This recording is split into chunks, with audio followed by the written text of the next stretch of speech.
Apat na persona gadan makalihis na aksidenteng mahulog sa tulay ang piglulunadang bihikulo sa Banwaning Ragay. Uyan report ni Catherine Henry. Apat na magkakapamilya ang gadan matapos na aksidenteng mahulog ang sa inang lunadan sa tulay sa Barangay Panaytayan sa Ragay, Camarines Sur, Biyernes Santo. Malaki ang kalsada, wala man lang ng mga signages, walang harang yung tulay kasi malaki ang kalsada, yung tulay kipot. Narrow bridge, wide yung kalsada natin. Gikan Naga City ang pamilya.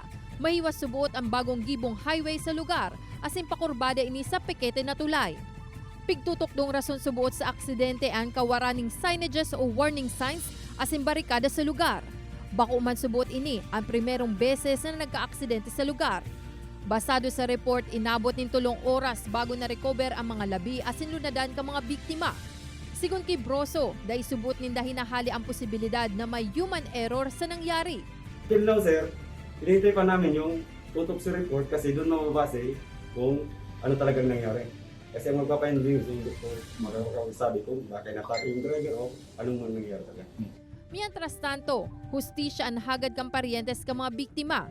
Sigun kay Marlo Dehilio, plano nilang magsunad ng kaso kontra sa DPWH huli sa kawaraning signages. Kasi kung mayroon po silang signboard, hindi po sana nangyari. Kasi wala po silang signboard na nakalagay doon. Nung may na-aksidente, saka lang sila naglagay. Pigpupurbaran pa kang GMA Regional TV Balitang Bicolandia na makuhaan lado kan DPWH. Kay Banan si Jovel Obiso, Catherine Henry, Balitang Bicolandia.